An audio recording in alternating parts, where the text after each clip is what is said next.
Hello friends. इस video में हम करेंगे सब्जेक्ट इकोनॉमिक एप्लीकेशंस है ये आपका। और यूनिट का नाम है the state and the economic development. ये क्लास 10 आईसीएससी बोर्ड्स के लिए है। और इस वीडियो में हम सारे यहाँ के इस चैप्टर से जितने भी यूनिट के टॉपिक्स है वो कंप्लीट नोट्स करेंगे उसके सो जो कि पूरे एक्सप्लेनेशन के साथ है। ये नोट्स आपके एक वीडियो में नहीं आ पाएंगे, इसके लिए वीडियो के पार्ट 1 पार्ट 2 करके बनाए गए हैं। तो ये वीडियो का पार्ट 1 है। तो इस पार्ट 1 को आइए स्टार्ट करते हैं। तो पहला टॉपिक है आपका यहाँ पे instruments of the state intervention. The government can intervening in the Indian economic by the using the following. इस इंस्ट्रूमेंट जो स्टेट इंटरवेंशन होते हैं उसके जो इंस्ट्रूमेंट्स होते हैं वो यहाँ पे दो होते हैं। एक होता है आपका फिस्कल पॉलिसी, सेकंड है आपका मॉनेटरी पॉलिसी।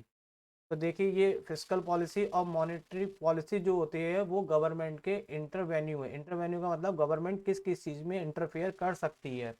तो यहाँ पे दो इसके पार्ट्स होते हैं, फिस्कल और मॉनेटरी पॉलिसी। तो पहला है आपका स्टार्ट है यहाँ पे फिस्कल पॉलिसी। तो हम जानेंगे यहाँ पे फिस्कल पॉलिसी क्या होती है। सबसे पहले मैं इसको इसको प्रॉपर तरीके से डेफिनेशन को रीड करता हूँ, उसके बाद मैं यहाँ पे इसको एक्सप्लेन करूँगा। फिस्कल पॉलिसी क्या है? Fiscal policy is a policy under which the government uses its expenditure and the revenue programs to produce desirable effects and avoid undesirable effect on the national income, production and the employment। आइए इसको हम समझते हैं।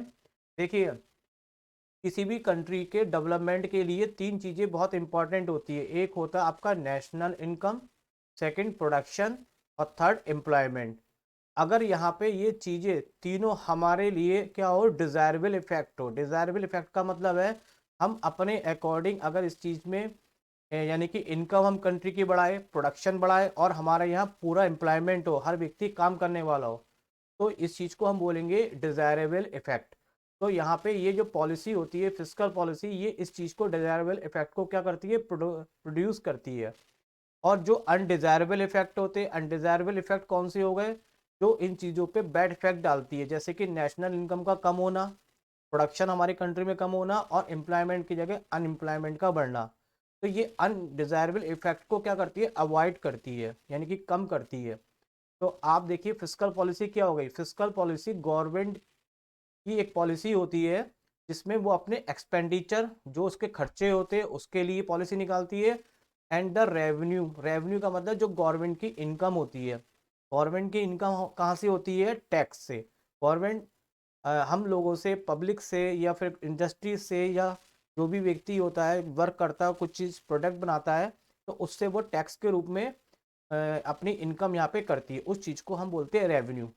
तो government एक ऐसी policy चलाती है जिसमें एक्सपेंडिचर उसके और जो रेवेन्यू होता है वो इस तरह से डिज़ाइन करती है प्रोग्राम को कि नेशनल इनकम, प्रोडक्शन और एम्प्लॉयमेंट को प्रोड्यूस करे डिजायरेबल इफेक्ट, और अवॉइड किसको करे, अनडिजायरेबल इफेक्ट्स को।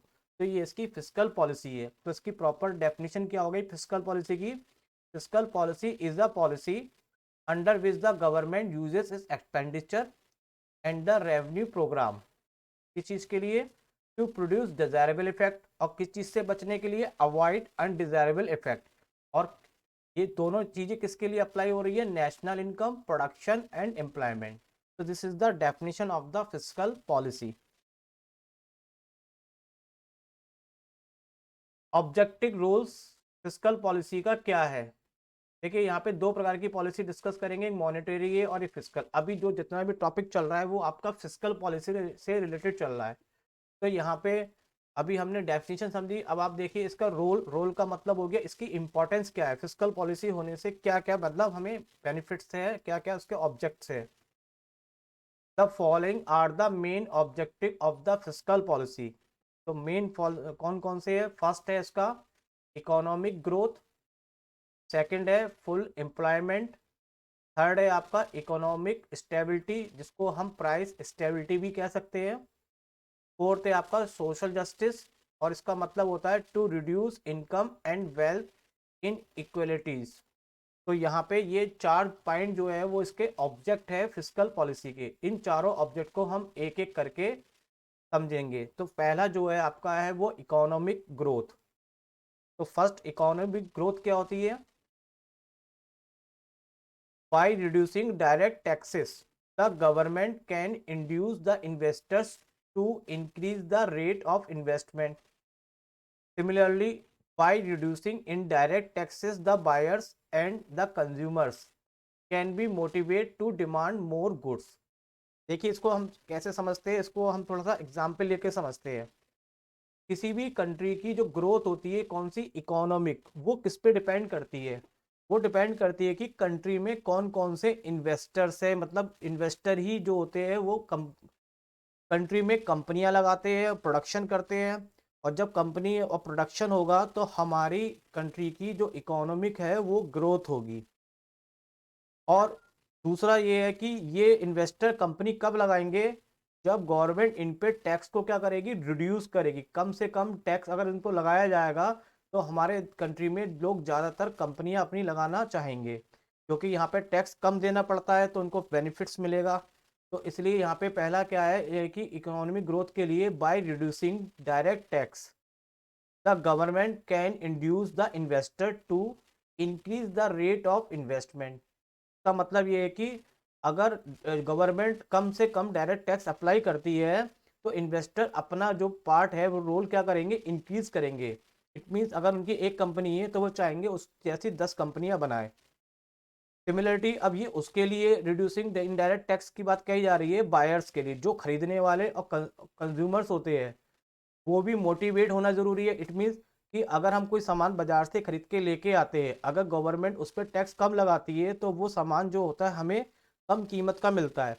और कम कीमत को मिलने से पुअर और रिच दोनों पर्सन उसको क्या कर सकते हैं? परचेस करेंगे। जब तक सामान बिकेगा नहीं तो मार्केट में इकोनॉमिक कंडीशन बढ़ेगी नहीं, तो सामान का भी सेल होना बहुत ज़रूरी होता है। तो ये कंपनी को बनाने के लिए भी उनको टैक्स रिड्यूस करती है, साथ ही साथ रिड्यूसिंग करती है इनडायरेक्ट टैक्स किसके लिए? बायर्स के लिए, जो सामान खरीदते हैं या कंज्यूमर्स है, ताकि वो मोटिवेट हो सके सामान को खरीदने के लिए। तो उनके लिए भी टैक्स को ये क्या करती है? आपका इनडायरेक्ट टैक्स जो लगता है कंज्यूमर्स पे वो उसको रिड्यूस करती है। अभी हम आगे डिस्कस करेंगे डायरेक्ट टैक्स और इनडायरेक्ट टैक्स क्या होता है। डायरेक्ट टैक्स वो होता है जो कंपनियों पे अप्लाई होता है। इनडायरेक्ट टैक्स वो होता है जो कंज्यूमर जब बायर्स होते हैं उस पर अप्लाई होता है। तो ये अभी हम डिस्कस करेंगे। तो इकोनॉमिक ग्रोथ हमारा क्लियर हो गया। इकोनॉमिक ग्रोथ में मेन बात है कि गवर्नमेंट को डायरेक्ट टैक्स लगाती है जो कंपनियों पे वो कम लगाना चाहिए, ताकि ज़्यादा से ज़्यादा कंपनियां और बन सके। और जो इनडायरेक्ट टैक्स होता है वो भी कम होना चाहिए, ताकि हम ज़्यादा से ज़्यादा सामान को खरीद सके और जिससे कि हमारे कंट्री की इकोनॉमिक कंडीशंस बढ़ सके। तो ये आपका फर्स्ट पॉइंट था, ऑब्जेक्टिव ऑफ फिस्कल पॉलिसी का इकोनॉमिक ग्रोथ। सेकंड पॉइंट आता है फुल एम्प्लॉयमेंट। देखिए फुल एम्प्लॉयमेंट क्या है? अब एम्प्लॉयमेंट आप जानते ही है, रोजगार।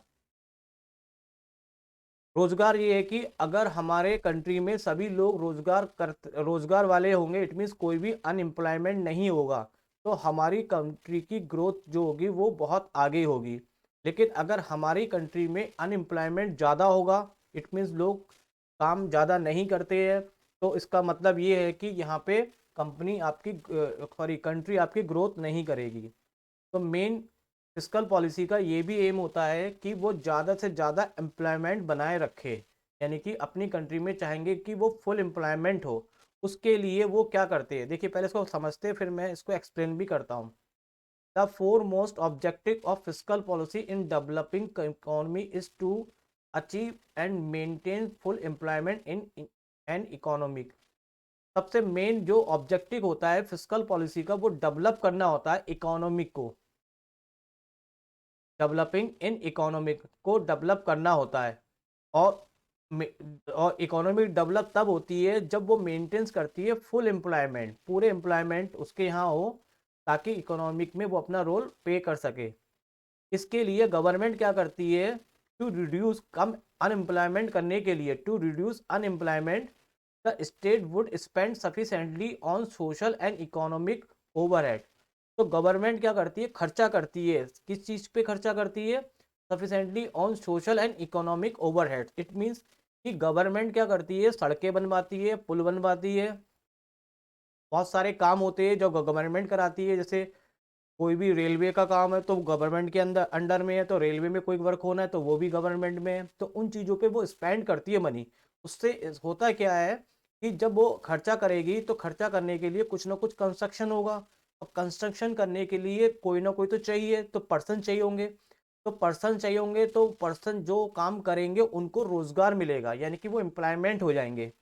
अगर गवर्नमेंट खर्चा नहीं करेगी तो कोई भी एम्प्लॉयमेंट नहीं हो पाएगा। तो इसके लिए कि ताकि एम्प्लॉयमेंट हमारा मतलब मेंटेनेंस रहे, फुल एम्प्लॉयमेंट, तो जो स्टेट होती है, गवर्नमेंट होती है, वो स्पेंड करती है sufficiently on social and economic overheads.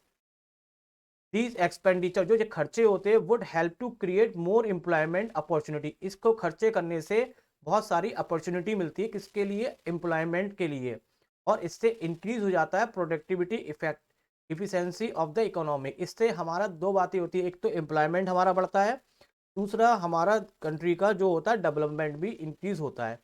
तो फिस्कल पॉलिसी का ये दूसरा ऑब्जेक्टिव था, फुल एम्प्लॉयमेंट, ज़्यादा से ज़्यादा एम्प्लॉयमेंट को प्रोवाइड कराए। इसके लिए उनको क्या करना पड़ता है, कुछ ना कुछ एक्सपेंडिचर्स करना पड़ता है। तो ये फर्स्ट हो गया आपका इकोनॉमिक ग्रोथ, सेकंड हो गया आपका फुल एम्प्लॉयमेंट। अब आपका थर्ड आता है इकोनॉमिक स्टेबिलिटी, जिसको हम क्या कह सकते हैं, प्राइस स्टेबिलिटी। तो देखिए थर्ड वाला आपका आता है इकोनॉमिक स्टेबिलिटी, या फिर आपको कह सकते हैं प्राइस स्टेबिलिटी। इसका क्या मतलब होता है, देखिए पहले हम समझते हैं यहाँ पे दो वर्ड, एक होता है इन्फ्लेशन और एक होता है डिफ्लेशन। इन्फ्लेशन का मतलब बोलते हैं हिंदी में इसको महंगाई, और अब महंगाई आप लोग जानते ही है, अगर महंगाई ज़्यादा होगी तो हमारी कंट्री का जो डेवलपमेंट है वो ज़्यादा अच्छा नहीं होगा। और डिफ्लेशन का मतलब होता है कि किसी भी सामान का अगर जो प्राइस है वो एक बहुत कम हो जाए, जरूरत से ज़्यादा कम होना, उसका मतलब इकोनॉमिक कंडीशंस पे इफेक्ट करता है, कि जिस कंट्री में जिसकी कीमत बहुत जरूरत से कम हो जाती है, बहुत कम से कम हो जाती है, तो इसका मतलब वो कम तभी होती है जब उसकी कोई वैल्यू नहीं बची है, और वैल्यू नहीं बची तो उसकी इकोनॉमिक कंडीशन डाउन हो चुकी है। तो इसका मतलब है कि अगर हम महंगाई पे कंट्रोल करें, मतलब प्राइस हमारे कैसे होने चाहिए, चीज़ों पे स्टेबल होने चाहिए, ना तो बहुत ज़्यादा होने चाहिए। अगर प्राइस बहुत ज़्यादा होंगे तो इन्फ्लेशन की कंडीशन हो जाएगी आपकी, और अगर प्राइस ज़रूरत से ज़्यादा कम होंगे तो प्रॉब्लम हो जाएगी डिफ्लेशन की। तो ये दोनों चीज़ों से हमें मेंटेनेंस करना पड़ता है, इसी चीज़ को हम यहाँ पे क्या बोलते हैं, इकोनॉमिक स्टेबिलिटी। तो देखिए ये किस तरह से वर्क करती है यहाँ पे fiscal policy. It is another major objective of fiscal policy, ये भी फिस्कल पॉलिसी का एक मेन ऑब्जेक्ट होता है। Price stability here means relative price stability, the situation of inflation should be curable. मतलब कि जो महंगाई है उस पर कर्व करना होता है, इट मीन्स कि उस पर अंकुश लगाम लगानी पड़ती है कि महंगाई ज़्यादा ना बढ़े, इस बात का ध्यान रखना पड़ता है। और साथ ही साथ डिफ्लेशन शुड बी अवॉइडेड, और डिफ्लेशन भी नहीं हो, उससे भी हम बच सके। इट मीन्स कि वो प्राइस जरूरत से ज़्यादा कम भी नहीं होनी चाहिए। तो गवर्नमेंट इस टाइप से पॉलिसी चलाती है कि महंगाई भी ना बढ़े और किसी चीज़ की वैल्यू भी इतनी घटे ना कि उसके प्राइस की कीमत ही ना मिल पाए। तो इस तरह से ये आपका और तीसरा ऑब्जेक्टिव था यहाँ पे इकोनॉमिक स्टेबिलिटी, ताकि प्राइस को वो मेंटेन्स रख सके। फोर्थ आता है आपका सोशल जस्टिस, जिसको हम कह सकते हैं to reduce income and wealth inequalities. देखिए इसमें क्या है, सोशल जस्टिस का मतलब होता है सामाजिक न्याय। इसका मतलब हो गया कि जो इनकम और जो वेल्थ है वो इन इक्वलिटीज नहीं होनी चाहिए। इसका मतलब ये है कि जो पुअर और रिच का जो फासला है वो एक दूसरे के बीच में गैप जो बहुत ज़्यादा है, कि एक कंट्री में बहुत ज़्यादा अमीर है और उसी कंट्री में बहुत लोग जरूरत से ज़्यादा गरीब है, तो ऐसा होना भी कंट्री के लिए डेवलपमेंट के लिए अच्छा नहीं होता है। तो यहाँ पे फिस्कल पॉलिसी यहाँ पे ये वर्क करती है कि जो गरीब और अमीर होते हैं उनके बीच का जो गैप होता है वो उनको कम करने की कोशिश करी जाती है, कि वो जो अमीर है वो थोड़े से गरीब हो जाए और जो गरीब है वो थोड़े से अमीर हो जाए। इट मीन्स कि उनका जो फासला अमीरी गरीबी का है वो थोड़ा सा बैलेंस हो जाए, तो उससे कंट्री का क्या होगा, डेवलपमेंट होगा। अब देखिए यहाँ पे ये फिस्कल पॉलिसी कैसे वर्क करेगी। इन अ वेलफेयर स्टेट, अगर कोई वेलफेयर स्टेट है तो fiscal policy should be use, तो यहाँ पे फिस्कल पॉलिसी जरूर यूज होती है। कैसे? Making the distribution of income and wealth equitable, तो वो इनकम और जो वेल्थ होती है उसको बराबर रूप से बैलेंस करती है। कैसे? Government reduce inequalities in income and wealth by taxing the rich more. वो क्या करती है कि जो गवर्नमेंट है वो टैक्स लगाती है अमीरों पे ज़्यादा, और अमीरों पे पैसा होने के कारण वो टैक्स आसानी से दे भी सकते हैं, और उस जो टैक्स से पैसा इकट्ठा होता है वो स्पेंड किस पे करती है, गरीबों पे। गरीबों के लिए स्कीम लाती है, उनको मतलब चाहे आपको रोजगार दे, चाहे कोई अदर स्कीम लाती है ताकि उनके पास पैसा पहुंच सके। तो अमीरों से पैसा टैक्स के रूप में लेके वो स्पेंड किस पे करती है, गरीबों पे। तो इससे अमीर और गरीब के बीच का जो गैप होता है वो कम हो जाता है। Further it provides for the employment opportunity, इसके अलावा वो गरीबों को अपॉर्चुनिटी देती है एम्प्लॉयमेंट के लिए, ताकि वो कई पैसा अर्न कर सके। तो इस तरह से यहाँ पे ये फिस्कल पॉलिसी वर्क करती है कि वो दोनों के वो बैलेंस करने की कोशिश करती है। अमीरों पे टैक्स लगा के टैक्स से जो पैसा इकट्ठा होता है वो गरीबों में उसको प्रोवाइड करती है, और गरीब उससे डेवलपमेंट होता है उसका, और वो भी लगभग लगभग मिडिल क्लास में आ जाता है। तो इसका मतलब कि दोनों के बीच में गैप क्या हो जाता है, कम हो जाता है। फ्रेंड्स यहाँ पे ये जो है आप इसको स्क्रीनशॉट लेके इसका आप यहाँ पे नोट्स तैयार कर सकते हैं। ये पूरे मैंने नोट्स एक एक करके लिख रखे हैं। तो अभी देखिए आपने पढ़ा objective rules of fiscal fiscal policy के, तो ये चारों पार्ट आपने पढ़े। तो यहाँ पे ये फोर्थ पार्ट के बारे में बिल्कुल आप नोट्स के रूप में यही याद कर लीजिए, तो कॉपी में लिख लेंगे, तो ये आसानी से आपकी बहुत प्रिपरेशन हो जाएगी। और ये बहुत ही इजी लैंग्वेज में मैंने लिखा है ताकि आपको याद करने में बिल्कुल भी दिक्कत ना आए। तो यहाँ पे ये कंप्लीट नोट्स आपको मैं इसलिए दे रहा हूँ ताकि आपके एग्जाम में मार्क्स अच्छे से अच्छे आ सके। तो यहाँ पे हमने थर्ड टॉपिक कंप्लीट कर लिया है, objective role of fiscal policy. अब आते हैं नेक्स्ट टॉपिक पे। फोर्थ टॉपिक है आपका इंस्ट्रूमेंट ऑफ फिस्कल पॉलिसी। अब फिस्कल पॉलिसी चलाने के लिए कौन कौन से इंस्ट्रूमेंट होते हैं, तो ये फ्रेंड्स ये क्वेश्चंस बहुत पूछा जाता है। व्हाट आर द या name the instrument of fiscal policy, fiscal policy के इंस्ट्रूमेंट कौन कौन से होते हैं, उनके नाम बताइए। होते ज़्यादा है लेकिन मेन रूप से दो ही है यहाँ पे आपके मेन इंस्ट्रूमेंट फिस्कल पॉलिसी का। पहला है टैक्सेशन पॉलिसी, सेकंड है आपका एक्सपेंडिचर पॉलिसी। तो ये दो पॉलिसी जो है, टैक्सेशन यानी कि टैक्स लेना, एक्सपेंडिचर खर्चा करना, ये दो मेन रोल है किसके, फिस्कल पॉलिसी के। और ये क्वेश्चंस बहुत इंपॉर्टेंट है, तो आप इनके नाम जरूर ध्यान रखिएगा। पूछा जाता है कि write the name of the instrument of fiscal policy की, तो there are two main, taxation and expenditure policy. अब हम एक एक करके समझते हैं। सबसे पहले आते हैं हम टैक्सेशन पॉलिसी क्या होती है। Taxation policy is the mean by which a government or taxing authority impose a tax on its citizens and business entities from income tax to goods and service, जिसको हम क्या कह सकते हैं, जीएसटी भी कह सकते हैं। सर्विस एंड गुड्स टैक्स को इकट्ठा नाम क्या बोल देते हैं, शॉर्टकट में GST. Taxation apply to all level, देखिए इसका क्या मतलब होता है। जो टैक्सेशन पॉलिसी होती है इसका मतलब होता है गवर्नमेंट अपना जो रेवेन्यू यानी इनकम जो होती है वो कैसे बनाती है, वो अपनी इनकम बनाती है टैक्स को लेके। अब टैक्स किस किस से लेती है, जो टैक्स लेने के लिए अथॉरिटी होती है उसको बोलते हैं टैक्सटाइजिंग अथॉरिटी। वो हमारे ऊपर इम्पोज माने टैक्स लगाती है सिटीजन्स पे। अब सिटीजन कैसे टैक्स देते हैं, हम जब बाजार से कोई चीज़ खरीद के लाते हैं, जैसे क्रीम पाउडर बिस्कुट नमकीन कुछ भी हमने XYZ अपनी नेसेसिटी की चीज़ खरीदी, तो उस चीज़ पे हमें उस प्रोडक्ट की कीमत के साथ साथ इंक्लूड होता है उसमें लगने वाला टैक्स। तो वहाँ पे हम टैक्स को भी पे करते हैं। वो टैक्स किसके द्वारा दिया जाता है, सिटीजन्स के द्वारा। जो टैक्स का फायदा सीधा किसके पास पहुंचता है, गवर्नमेंट की रेवेन्यू यानी कि इनकम में आता है, तो उससे गवर्नमेंट की इनकम होती है। साथ ही साथ दूसरा बिजनेस में, यानी कि जो भी बिजनेस कंपनियां लगी हुई है वो प्रोडक्शन कर रही है, तो वो उनको डायरेक्ट टैक्स दे रही है और हम उनको क्या दे रहे हैं, इनडायरेक्ट टैक्स दे रहे हैं।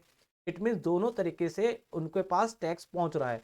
तो ये उसकी कौन सी पॉलिसी कहलाती है, टैक्सेशन पॉलिसी, जिससे कि गवर्नमेंट अपनी इनकम को जनरेट करती है और जनरेट करने के बाद उसी को कंट्री की वेलफेयर के लिए, डेवलपमेंट के लिए और अदर प्रोसेस के लिए वो उस पर एक्सपेंडिचर भी करती है। तो ये एक्सपेंडिचर हम पढ़ेंगे भी बाद में। तो यहाँ पे फिलहाल टैक्सेशन पॉलिसी का मतलब हो गया टैक्स लेना गवर्नमेंट। अब आता है टैक्स जो होते हैं वो कितने टाइप के होते हैं, काइंड्स ऑफ टैक्सेस। तो हम जानते हैं टैक्स जो होते हैं वो दो टाइप के होते हैं, जैसे कि अभी मैं पहले डिस्कस कर चुका हूँ, थोड़ा सा हमने पढ़ा था डायरेक्ट टैक्स और इनडायरेक्ट। अब यहाँ पे हम इसकी डिटेल में पढ़ेंगे कि डायरेक्ट टैक्स और इनडायरेक्ट टैक्स क्या होता है।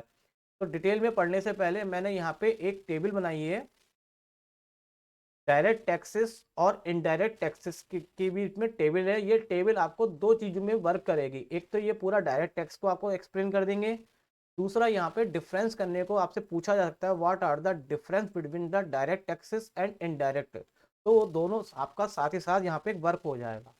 तो देखिए यहाँ पे डिफरेंस के साथ साथ दोनों को हम एक्सप्लेन भी करते हैं। तो देखिए फर्स्ट पॉइंट आपका है डायरेक्ट टैक्स में, अ direct tax is one which is paid by one on whom it's legally impose.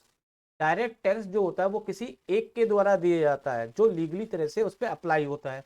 अब एक का मतलब है जैसे कि किसी व्यक्ति की कंपनी है, फॉर एग्जाम्पल कि जैसे कि जैसे कि टाटा है, टाटा की कोई कंपनी है, तो टाटा के जो भी प्रोडक्ट बनते हैं, टाटा के अंडर में जितने भी प्रोडक्ट्स चल रहे हैं, वो उसका सारा टैक्स कौन पे करेगा, आपका टाटा के जो मालिक है वो उसको, ऑनर जो है वो उसको पेड करेंगे। तो जो भी कंपनी का मालिक होता है वो उसके द्वारा टैक्स पे किया जाता है, तो उसको हम बोलेंगे अ direct tax is one which is paid by one whom it legally. उस पर लीगली इसलिए क्योंकि वो कंपनी एक चला रहे हैं, वो एक अर्निंग कर रहे हैं अपनी कंट्री से, तो कंट्री को वो टैक्स देंगे। तो वो कंपनियां, बिजनेस जो भी कुछ होता है वो सारा डायरेक्ट टैक्स कंपनी मतलब गवर्नमेंट है वो किसी एक से लेती है।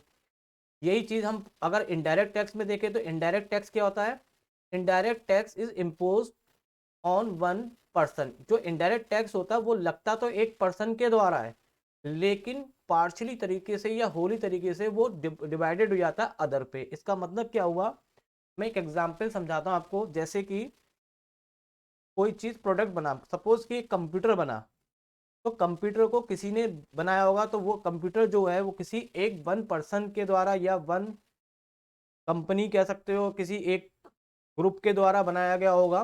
तो वो वन पर्सन के द्वारा जो भी उसने उसके रॉ मटेरियल इकट्ठे किए, तो रॉ मटेरियल पे भी टैक्स लगता है, तो उसने वहां पे उसको टैक्स दिया। अब वो टैक्स कैसे आगे जाके लोगों में डिवाइडेड हो जाता है, क्योंकि वो कंपनी से जो बना है आपका कंप्यूटर, वो फिर मार्केट में सेल होने के लिए आता है। तो सेल होने पे जो बायर्स होते हैं वो पार्शली का मतलब कुछ शॉप्स वाले भी टैक्स देते हैं जो उससे परचेस कर रहे हैं, और कुछ उससे कस्टमर परचेस कर रहे हैं वो भी। तो वो आगे जाके टैक्स उस पर और भी बढ़ता है। तो कुल मिला के अगर मान लीजिए कि 10 रुपीज़ का टैक्स लगा, तो कुछ टैक्स उसने एक पर्सन जिसने कंप्यूटर बनाया उसके द्वारा पे किया, कुछ पार्ट शॉपकीपर्स ने और कुछ डायरेक्टली कंज्यूमर ने। तो कुल मिला के ये टैक्स जो 10 रुपीज़ हुआ वो किसी एक के द्वारा नहीं हुआ। यहाँ पे जो डायरेक्ट टैक्स था वो किसी एक ही कंपनी के द्वारा ही टैक्स पे किया जा रहा है। इनडायरेक्ट टैक्स जो है वो कई चीज़ों में आपके डिवाइडेड हो गया, यानी कि जो हम प्रोडक्ट खरीदते हैं उस पर भी टैक्स लगता है तो हम भी टैक्स देते हैं, और जिसने प्रोडक्ट बेचा उसने भी टैक्स दिया, और जिसने बनाया उसने भी टैक्स दिया। तो ये टैक्स जो है वो कई चीज़ों में डिवाइडेड हो गया। लेकिन जो डायरेक्ट टैक्स है वो डिवाइडेड ना होकर केवल एक ही चीज की वजह, जिस कंपनी ने बिस्कुट बनाया केवल उसी ने टैक्स पे किया, तो कंपनी के ऊपर जो टैक्स लगता है उसे हम डायरेक्ट टैक्स कह सकते हैं। और जो टैक्सेस हम पे करते हैं इनडायरेक्टली रूप से चीज़ों को खरीद के, तो वो चीज़ आपका कहलाता है इनडायरेक्ट टैक्स। तो ये फर्स्ट डिफरेंस हो गया उसमें डेफिनेशन के अकॉर्डिंग। सेकंड आता है जो डायरेक्ट टैक्स होता है वो लगता किस चीज़ पे, इनकम पे लगता है, कंपनी से जो इनकम हो रही है, वेल्थ उसकी कितनी, वेल्थ एंड प्रॉपर्टीज है उसकी, उसके ऊपर टैक्स लगता है। और जो इनडायरेक्ट टैक्स है वो क्या है, they are paid to the government by one person. ये गवर्नमेंट को जो टैक्स दिया जाता है वो एक पर्सन के द्वारा दिया जाता है। But their burden is borne by another person, ये लेकिन इसका भार जो होता है अदर लोगों पर भी होता है। जैसे कि अभी हमने ऊपर समझा कि जो टैक्स होता है वो एक जना नहीं देता बल्कि उसको कई लोग मिला के टैक्स भरते हैं। तो यहाँ पे जो टैक्स लगता है वो एक तरह से गुड्स के ऊपर जो लगता है वो आपका इनडायरेक्ट टैक्स में आ गया। Third, they can not be shifted to other, ये जो टैक्स है वो दूसरे लोगों को शिफ्ट नहीं किया जा सकता, यानी कि जिसके नाम कंपनी है, जो कंपनी चला रहा है उसी को टैक्स भरना है। ऐसा नहीं है कि उसका टैक्स कोई दूसरी कंपनी भरेगी, ऐसा इसमें नहीं होता। तो ये टैक्स जिस पे लगता है उसी को ही देना पड़ता है। लेकिन ये टैक्स शिफ्टेड हो जाता है ऑन टू अदर। कैसे शिफ्टेड हो गया? जैसे कि जिसने कंप्यूटर बनाया उसने टैक्स ना दे, उसने तो बहुत कम टैक्स दिया क्योंकि सामान परचेसिंग जब करा तो उसमें टैक्स बहुत कम था। लेकिन जब खरीदा और जो शॉपकीपर्स ने बेचा उस दोनों ने मिला के भी गवर्नमेंट को टैक्स दिया। तो यानी कि वो उसका जो टैक्स था कंप्यूटर का वो कई चीज़ों में शिफ्टेड हो गया आगे। लेकिन यहाँ पे कंपनी को कंपनी में ही टैक्स देना पड़ा। फोर्थ है, these taxes are linked to person and hence can not B escape, ये जो टैक्सेस होते हैं पर्सन से लिंक होते हैं और इससे हम बच नहीं सकते। These taxes are linked to a particular transaction, ये किसी ट्रांजेक्शन से हो सकते हैं। Can be avoided by escaping from entering into the particular transaction, और एक प्रकार से हम ये टैक्स ना दे तो भी हम उससे निकल सकते हैं। यानी कि चोरी करके हम चीज़ों को बेचते हैं, जो खरीदते हैं हम बिना टैक्स दिए हुए, तो वहाँ पे टैक्स को हम यहाँ पे अवॉइड भी हो जाता है, वहाँ से एस्केप भी हो जाते हैं। लेकिन इसमें ऐसा नहीं है, अगर कोई कंपनी चल रही है तो उसको टैक्स देना ही देना है। तो ये आपके डिफरेंस भी हो गए डायरेक्ट टैक्स और इनडायरेक्ट टैक्स में। अगर डायरेक्ट टैक्स की डेफिनेशन पूछी जाती है तो आप यहाँ पे लिख सकते हैं, अ direct tax is one which is paid by one home it is legally impose. और इनडायरेक्ट की डेफिनेशन पूछी जाती है तो N indirect tax is impose on one person but paid partially और होली बाई अनदर। तो ये आपकी डेफिनेशन हो गई और साथ ही साथ यहाँ पे क्या होगा, डिफरेंस भी हमने कर ली है। 7 टॉपिक पे आते हैं, मेरिट ऑफ डायरेक्ट टैक्स। अब हम समझते हैं डायरेक्ट टैक्स के हमें क्या फायदे हैं। मेरिट्स का मतलब होता है benefits.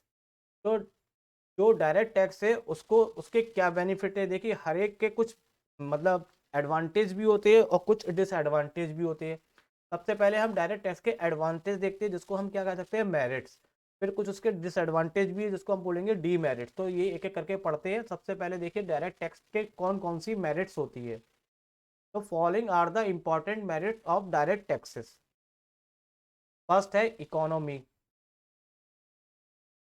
Direct tax are direct taxes are economical in the sense that the cost of collection of these taxes is relatively low। जो डायरेक्ट टैक्स का होते हैं वो बहुत इकोनॉमिकल होते हैं, हम उसको बहुत आसानी से भर सकते हैं और इसकी जो कॉस्ट का जो कलेक्शन होता है बहुत ही कम होता है।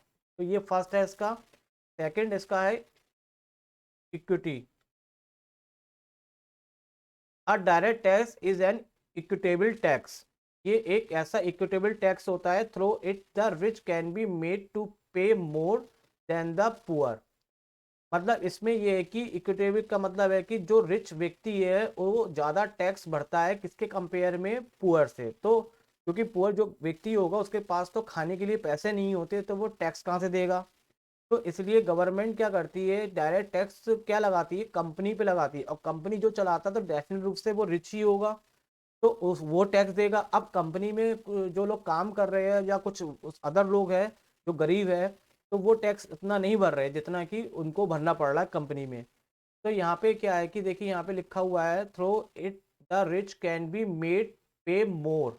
यहाँ पे मोर पे करते हैं कौन, रिच, किसके कंपेयर में, पुअर के कंपेयर में। तो the burden of direct tax is equitable distribute, इसलिए जो डायरेक्ट टैक्स का जो बर्डन होता है वो दो पार्ट में डिवाइडेड हो जाता है, एक रिच के पास और एक पुअर के पास। रिच के पास जाता है ज़्यादा टैक्स पे करना पड़ता है उसको और पुअर के पास वो टैक्स कम कर पे करना पड़ता है। कुल मिला के ये है कि दोनों ही बैलेंस रहते हैं। तो they fall more heavily on the rich, इसका मतलब रिच को ज़्यादा उस पर मतलब भार पड़ता है किसके कंपेयर में, पुअर के। क्योंकि देखिए आप मान लीजिए ऐसा समझिए कि 10 रुपये का टैक्स गवर्नमेंट को देना है किसी एक प्रोडक्ट के ऊपर। अब ये 10 रुपये के टैक्स में जो जो मेजर टैक्स है, मान लीजिए कि 8 रुपये हमने मान ली मेजर टैक्स, तो 8 रुपीज़ यहाँ पे कौन देगा उसको, कंपनी टैक्स के रूप में देगी। और 2 रुपये कौन देगा? जो पुअर लोग जिन्होंने इसको यूज करा या बनाया जो भी कुछ है वो उसको भरेगा। इसका मतलब ये इक्विटेबली डिस्ट्रीब्यूटेड हो गया। अमीर को अमीर के हिसाब से टैक्स मिल गया, मतलब अमीर लोगों ने ज्यादा टैक्स भर दिया, और गरीब को गरीब के हिसाब से टैक्स मिल गया, इसका मतलब वो कम टैक्स भरा। तो यहाँ पे देखिए ये आपकी डायरेक्ट टैक्स की एक बेनिफिट हो गया यहाँ पे इक्विटी के हिसाब से। थर्ड आता आपका सर्टेनिटी। सर्टेनिटी का मतलब यहाँ पे क्या है? डायरेक्ट टैक्स आर सर्टेन, ये बिल्कुल टैक्स सर्टेन फिक्स्ड होते हैं। इसका मतलब है कि the tax pair know how much tax is due from him. जो भी टैक्स देने वाला व्यक्ति होता है उसे ये पता होता है कि मुझे यहाँ पे कितना टैक्स यहाँ पे मेरे पे ड्यू हो गया है, एंड व्हेन एंड और तो एंड व्हेन और ये कब मुझे पे करना है। मतलब ये टैक्स पेयर जो होता है उसे पता होता है कि उसको पे कितना टैक्स लगेगा और कब तक वो टैक्स उसको पे करना होगा। इसी हिसाब से वो क्या करता है अपनी he can adjust his income and expenditure, इसी के हिसाब से वो अपने इनकम और खर्चों को क्या करता है? बैलेंस करके चलता है कि ताकि वो टैक्स को प्रॉपर टाइम पे दे सके। तो इस टैक्स का भी एक सर्टेनिटी होता है, ऐसा नहीं है कि कभी टैक्स ज़्यादा लग जाए कभी कम लग जाए, तो उससे भी ये इजी रहता है टैक्स को पे करना। फोर्थ इसकी आती है इलास्टिसिटी। और direct tax has elasticity. Elasticity का मतलब होता है कम और ज्यादा होना, मतलब चेंजेबल होने को हम क्या बोलते हैं? इलास्टिसिटी बोलते हैं। तो जो टैक्स होता है वो बढ़ और घट सकता है। कैसे? इट कैन बी वेरिड, ये चेंज हो जाता है according to the needs of the government and changes in the income of the people. यानी कि गवर्नमेंट की अगर नीड्स ज़्यादा हो जाती है तब ये टैक्स चेंज कर सकती है, या फिर लोगों की तनख्वाह ज़्यादा यानी कि इनकम ज़्यादा हो जाए तब ये चेंज हो जाता है। कैसे? मान लीजिए कि आज लड़ाई हो जाती है, वर्ल्ड वार हो जाता है, या कुछ अदर कंट्री से हमारा वार हो जाता है, तब उस केस में गवर्नमेंट्स को पैसों की ज़रूरत पड़ेगी। तो वो पैसा कहाँ से लाएगी? तो वो लोगों पे टैक्स को बढ़ा देगी। तो उस केस में वो टैक्स हमारा क्या हो जाएगा? इलास्टिसिटी हो जाएगा, इट मीन चेंज हो जाएगा। या फिर हमारे कंट्री में मतलब प्रोडक्शन बहुत होने लग गया, लोग मतलब अच्छी चीज़ों से सेल कर रहे हैं, इनकम कर रहे हैं, उनकी इनकम बढ़ रही है, तो वहाँ पे भी वो उन पे टैक्स ज़्यादा लगा देगी ताकि कंट्री की इकोनॉमिक कंडीशन को डेवलप किया जा सके। तो इसका मतलब है कि टैक्स जो है वो हमारा इलास्टिसिटी होता है, उसको चेंज कर सकते हैं हम गवर्नमेंट अपनी नीड्स के अकॉर्डिंग भी गवर्नमेंट चेंज कर सकती है, या फिर वो इनकम ऑफ द पीपल के अकॉर्डिंग भी चेंज कर सकती है। When the income of the people goes up, अब बताया गया वही चीज कि अगर इनकम आपकी लोगों की बढ़ जाती है तो rate of income tax can also भी इंक्रीज, तो टैक्स भी क्या हो जाता है? इंक्रीज हो जाता है। If the income of tax people fall, अगर टैक्स लो इनकम कम हो जाती है तो रेट ऑफ इनकम टैक्स भी क्या हो जाता है? कम हो जाता है। तो इसका मतलब यहाँ पे जो डायरेक्ट टैक्स है वो बिल्कुल फिक्स नहीं है, उसको अकॉर्डिंग इलास्टिसिटी उसमें होती है। इसका मतलब वो बढ़ता और घटता रहता है अकॉर्डिंग द कंडीशन कि कैसा वो चेंज होना है। फिफ्थ प्रॉपर्टी आपका सिविक कॉन्सिनेंस। सिविक कॉन्सिनेंस का मतलब है यहाँ पे since the tax payer provide the fund from their own pocket to the government. अब देखिए हम टैक्स गवर्नमेंट को अपनी पॉकेट से दे रहे हैं। पॉकेट का मतलब है कि हम कोई काम कर रहे हैं और उस काम से हम अर्निंग कर रहे हैं, और अर्निंग का कुछ पार्ट हम टैक्स के रूप में गवर्नमेंट को दे रहे हैं।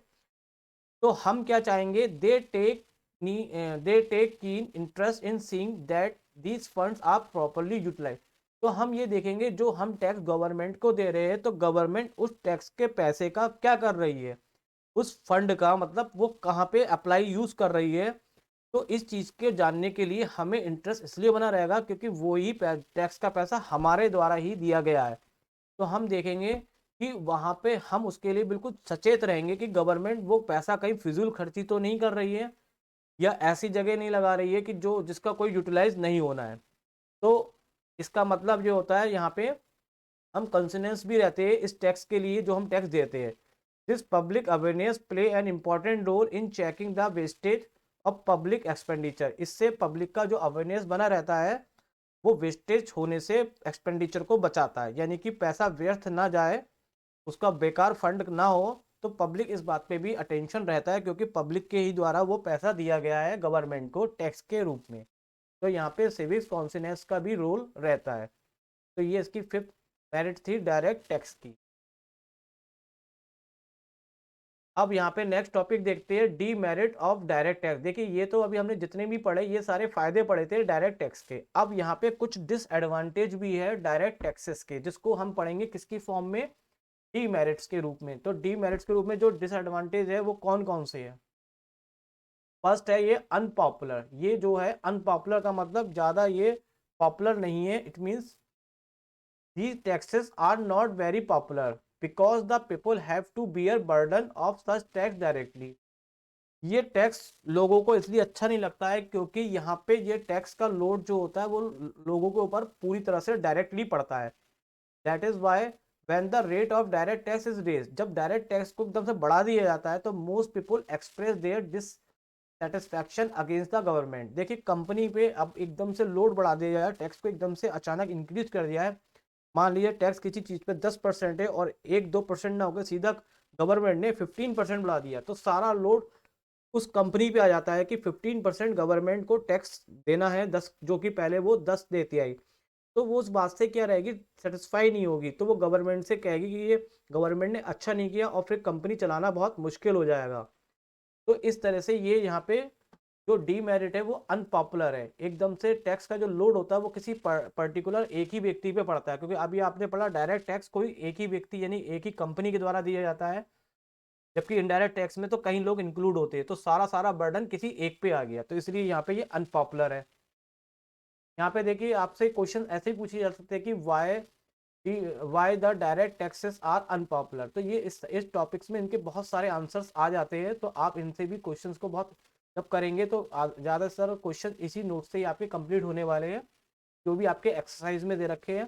तो वो सारे क्वेश्चन आपके इसी से आंसर आपको मिल जाएंगे। तो इस वीडियोस को अगर आप पूरे तरह से तैयार कर लेते हैं नोट्स के रूप में तो ये आपके लिए बड़ी हेल्पफुल होगी। सेकंड आता है इनकन्वीनियंस।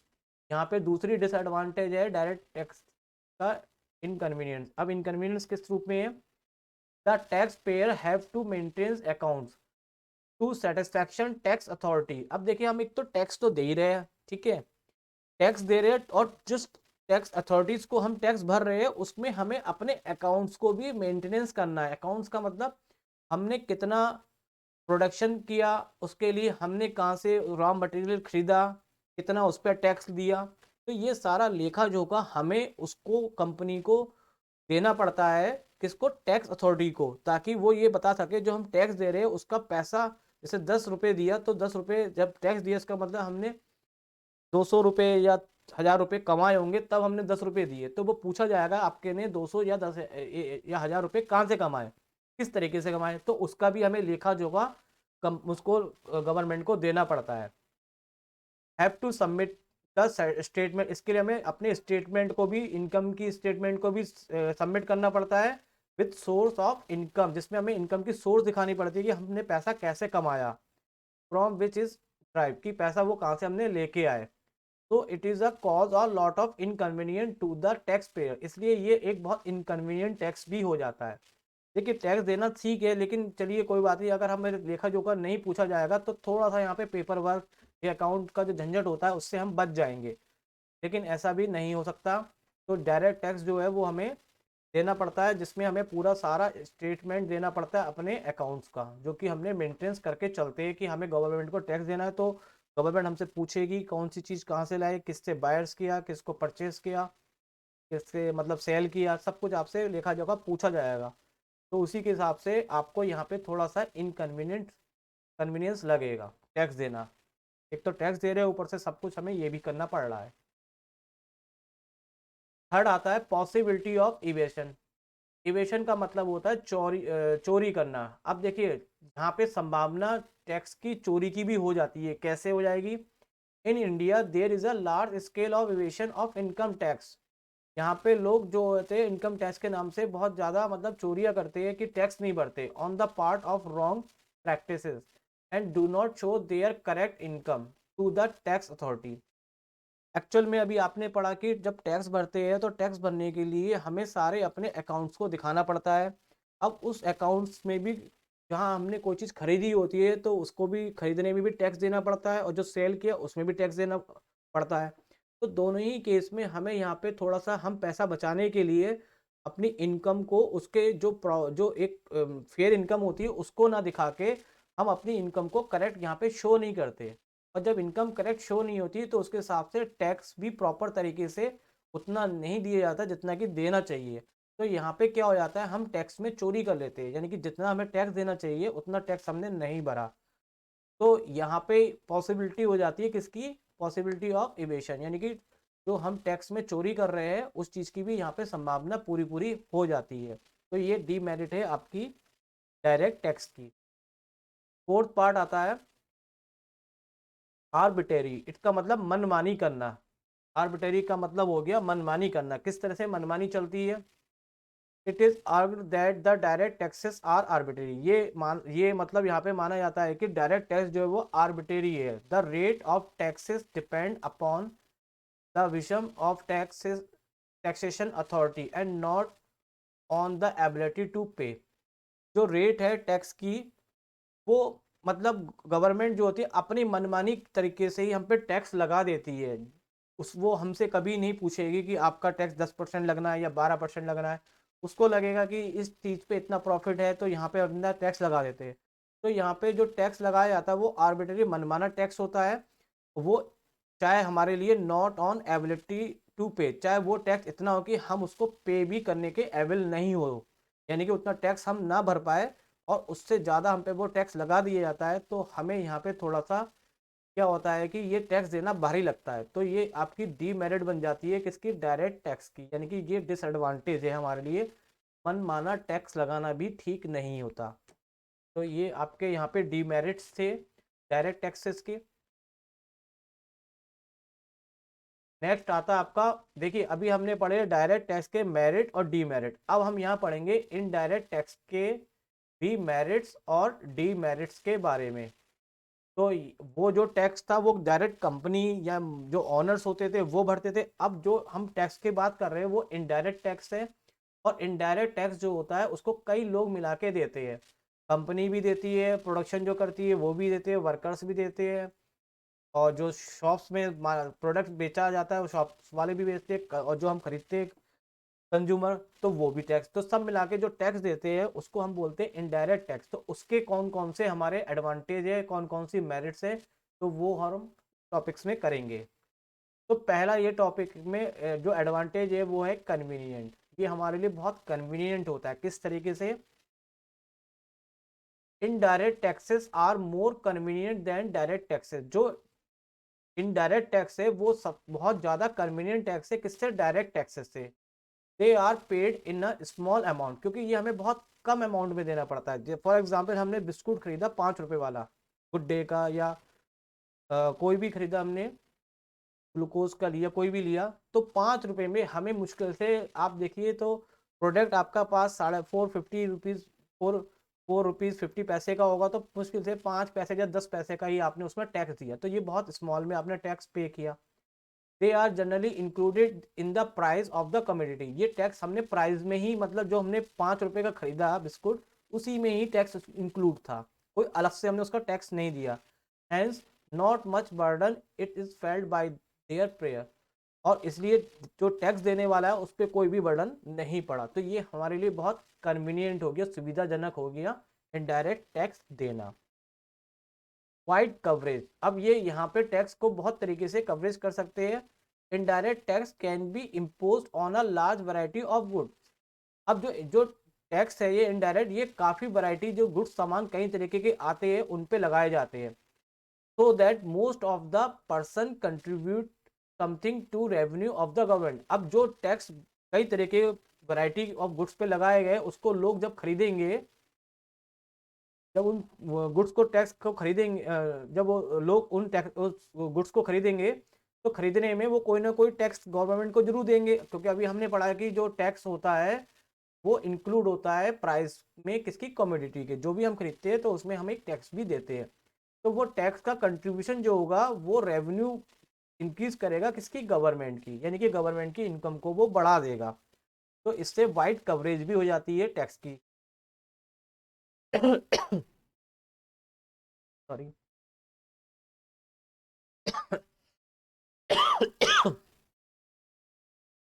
तो यहाँ पे क्या है कि वाइड कवरेज हो रही है, कैसे, टैक्स को इम्पोज करके लार्ज वैरायटी ऑफ गुड्स पे, ताकि हम टैक्स को बहुत आसानी से भर सके। जब कोई भी परचेज करते सामान तो उसी में हम टैक्स दे देते हैं।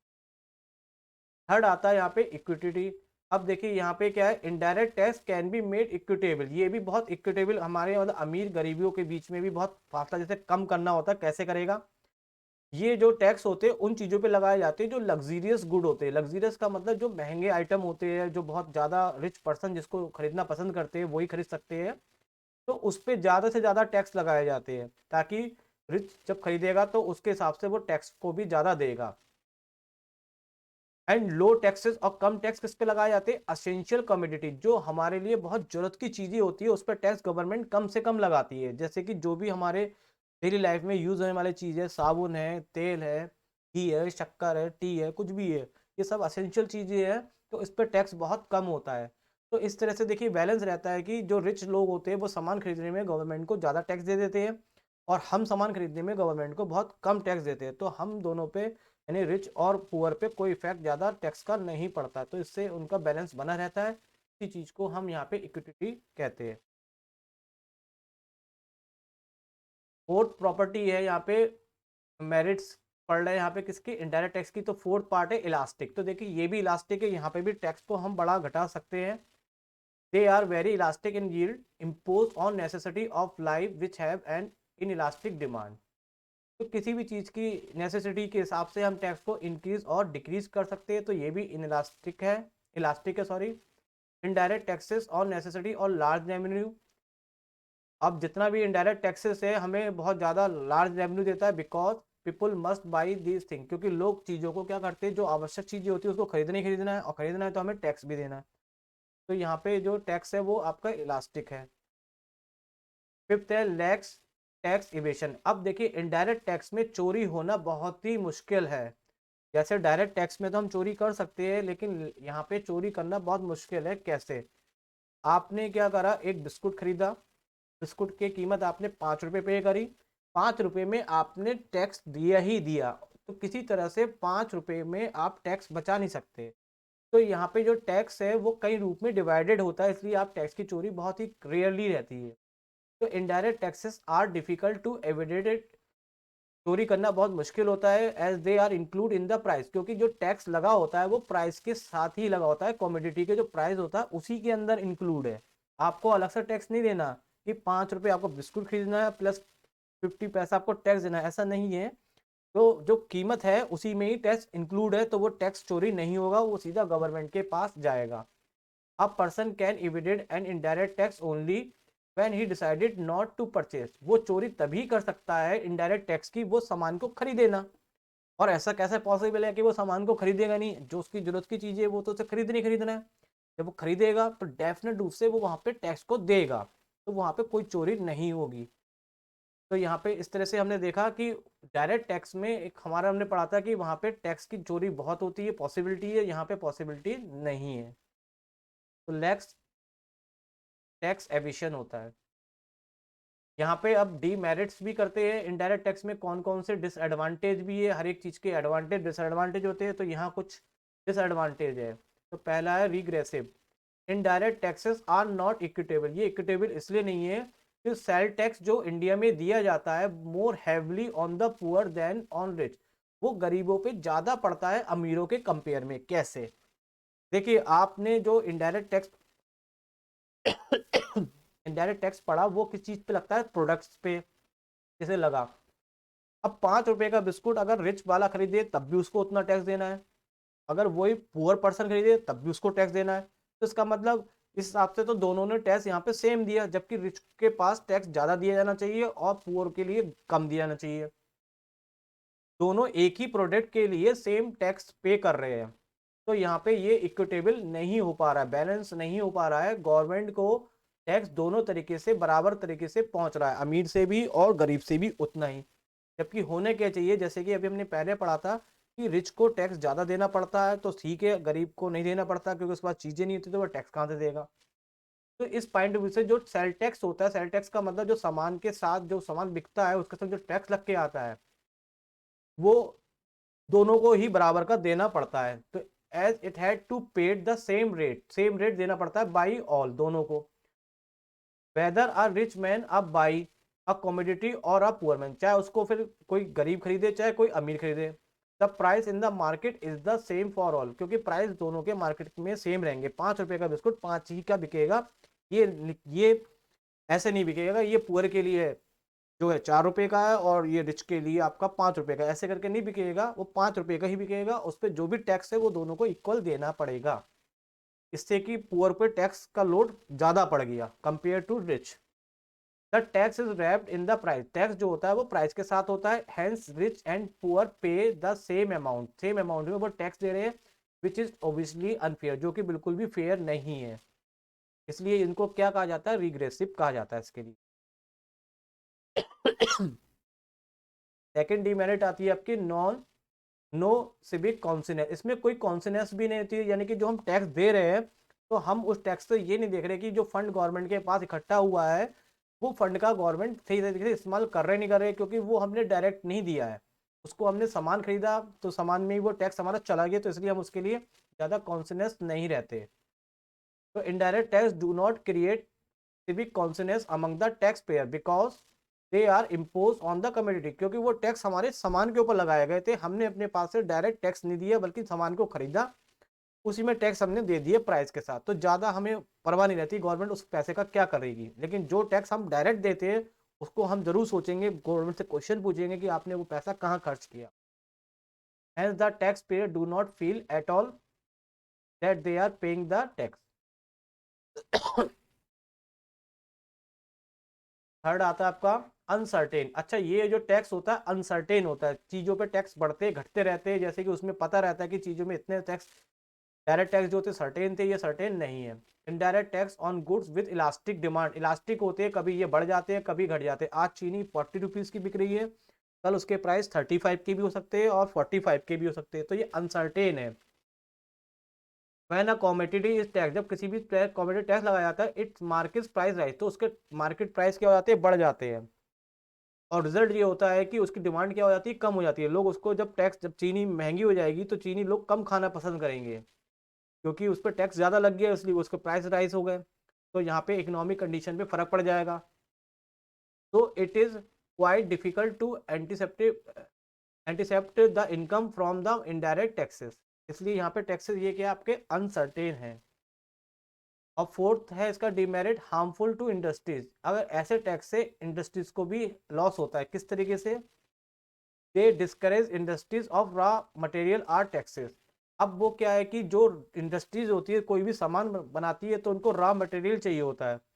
अब रॉ मटेरियल पे भी टैक्स लग चुका है, तो उनको जब टैक्स लगेगा रॉ मटेरियल पे तो जो चीज़ बनेगी तो they this will raise the cost of production, तो जो चीज़ बन के आएगी उसका प्राइस भी क्या हो जाएगा, बढ़ जाएगा, क्योंकि उन्होंने उस सामान को बनाने के लिए जो रॉ मटेरियल खरीदा उस पर टैक्स दिया। अब उस टैक्स की वो वसूल करने के लिए वो उसका प्राइस क्या कर देंगे, बढ़ा देंगे। इस तरह से कंपटीटिव की क्या रहेगी, कैपेसिटी भी बढ़ जाएगी।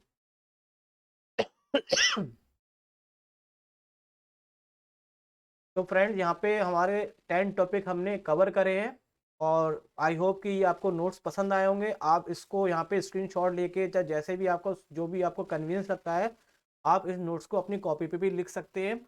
और ये बहुत इजी लैंग्वेज में बनाया है मैंने ताकि आपको करने में आसानी हो। और इस नोट से ही आपके सारे एक्सरसाइज के क्वेश्चन जो लास्ट में दिए होते हैं वो भी यहाँ पे कवर हो जाएंगे। अगर आप ये नोट्स कर लेते हैं तो पूरा चैप्टर आपका यहाँ पे कवर हो जाता है, इसमें कोई भी टॉपिक यहाँ पे हमने छोड़ा ही नहीं है, सारे टॉपिक कवर करेंगे। और ये वीडियो का पार्ट 1 था जिसमें हमने 10 टॉपिक कवर करे। आगे के पार्ट 2 में हम यहाँ पे नेक्स्ट टॉपिक कवर करेंगे, तो उसके लिए आप नेक्स्ट वीडियो को देखिए। और यही कहना चाहूँगा कि अगर फ्रेंड्स आपको ये वीडियोस अच्छे लगते हैं तो प्लीज़ चैनल को भी आप सब्सक्राइब करिए। जो लोग नए आए तो उसको सब्सक्राइब करिए, और जो लोग नहीं है तो वो आगे अपने लोगों में शेयर करिए। तो इससे ये होता है कि एक सर्कल बनता है और मेरे को भी एक अच्छा सा मतलब एक अच्छा लगता है कि मैं भी उसमें इंकरेज होता हूँ कि मैं भी आगे के वीडियोस को और बनाऊँ ताकि आप भी उन चीज़ों का बेनिफिट ले सके। Okay friend, thank you very much.